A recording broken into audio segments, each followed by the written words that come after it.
पहले Donald Trump की तरफ से भी कहा गया था कि जब जब हम बातचीत करने की कोशिश करते हैं इजराइल की तरफ से भी कहीं ना कहीं कुछ ऐसी आपत्तियां दर्ज करवा दी जाती है जिसकी वजह से हम अपनी डील से पीछे हट जाते हैं। अब इमरान खोखर जी, ईरान ने झुका लिया है क्या सभी मुद्दों पर अमेरिका को?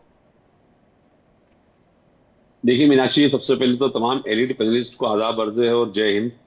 अब चूंकि आपके एनालिसिस में आपने सारी बातें बता दी थी, लेकिन मैं बात की शुरुआत एक छोटी सी हमारे लोकल कहावत से करूंगा कि खाया पिया कुछ नहीं और गिलास थोड़ा बहाना।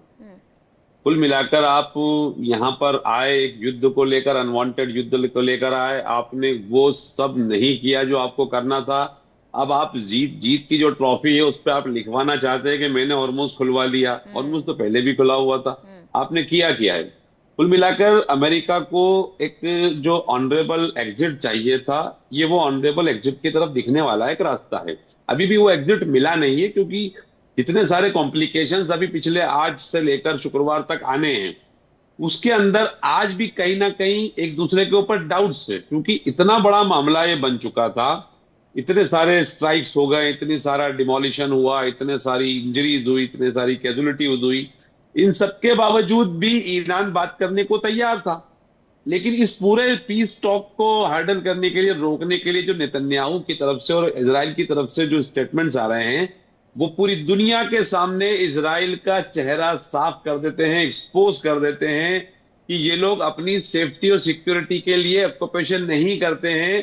दे are the illegal occupier in Gaza, in West Bank, in Lebanon, in Golan Heights. कहीं बार भी आप चले जाइए, ये जो शैतानियत इस इजराइल के प्रधानमंत्री के अंदर भरी हुई है, इसको अपने चुनाव से मतलब है। जिस दिन इसने रिजाइन किया, जिस दिन इसकी प्रधानमंत्री की इम्यूनिटी खत्म हुई, नेतन्याहू को हर हाल में जेल जाना है। नेतन्याहू के ऊपर इतने करप्शन चार्जेस हैं कि उनकी इंटरनल पॉलिटिक्स के अंदर कहीं ना कहीं वो पूरी तरीके से आइसोलेट रखे पड़े हुए हैं, और पूरी दुनिया के अंदर भी आइसोलेट हो चुके हैं। पहले ऐसा हुआ करता था कि लोग इजराइल को माना करते थे कि चारों तरफ से दुश्मनों से घिरा हुआ है। अब सिचुएशन बदल चुकी है। आज पूरी दुनिया का सॉफ्ट कॉर्नर, पूरी दुनिया की सिंपति वो ईरान के साथ में है, और इन लोगों के, इजराइल और यूएस के खिलाफ है। लेकिन अब हम बात करते हैं कि आप क्या देंगे।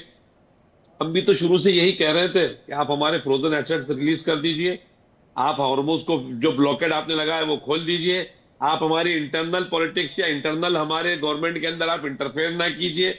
उसके बाद आप ये कह रहे थे एक मुद्दे पर, अगर जहां पर बात आएगी जो नेशनल इंटरेस्ट है ईरान का, जहां पर आकर बात फिर से रुकेगी, वो आएगा न्यूक्लियर प्रोग्राम को किस तरीके से आगे बढ़ाया जाए या नहीं बढ़ाया